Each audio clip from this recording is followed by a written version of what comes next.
Porque o New York Times traz uma análise dizendo que, no final das contas, o Lula peitou o Donald Trump e acabou se dando bem, acabou ganhando, né? É um artigo escrito pelo Jack Nickas, ele hoje é chefe do escritório do New York Times nas cidades do México, mas ele morou 4 anos no Rio de Janeiro, então ele entende muito do que acontece no Brasil, de toda a mecânica, e acompanhou a questão das tarifas contra o Brasil, aquela carta que os Estados Unidos mandaram no fim de junho, explicando por que queria impor tarifas de 50% ao Brasil e dizendo que lá atrás Donald Trump tinha escrito uma carta mal criada para o Lula dizendo que exigia, que era uma perseguição política, que exigia que acabasse o processo contra o ex-presidente Jair Bolsonaro. E quando foi perguntado no sábado o que ele achava da prisão de Bolsonaro, ele só falou assim, too bad, too bad. Ou seja, ai, que chato, ai, putz, que péssimo e tal. Ou seja, ele não demonstrou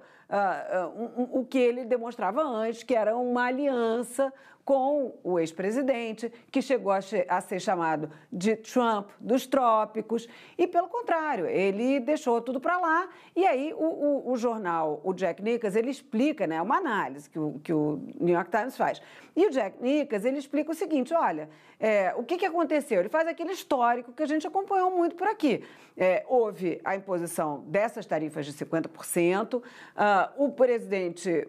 Lula não baixou a cabeça, disse que as instituições brasileiras estavam funcionando, que o ex-presidente Jair Bolsonaro teve todo o direito à ampla defesa, à presunção de inocência, que o processo transcorreu normalmente, como prevê a Constituição do Brasil, e não fez as concessões exigidas por Donald Trump. E lá na frente, o capital político de Lula acabou sendo beneficiado por tudo que aconteceu, o fato de ser o filho do ex-presidente Jair Bolsonaro, Eduardo Bolsonaro, que mora aqui nos Estados Unidos,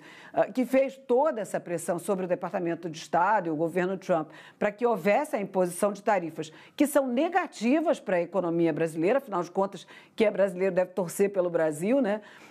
E aí ele fala que, no final das contas, o que acaba acontecendo é que o tiro saiu pela culatra, porque acabou sendo pior para Eduardo Bolsonaro, que agora é investigado por conta disso, e para Jair Bolsonaro, que, segundo o cálculo do Jack Nickas, acabou tendo uma pena maior sendo decretada dentro desse julgamento de tentativa de golpe, também por temor relacionado a essa pressão de Donald Trump. Ou seja, deu tudo errado para eles e quem saiu fortalecido foi o presidente Lula.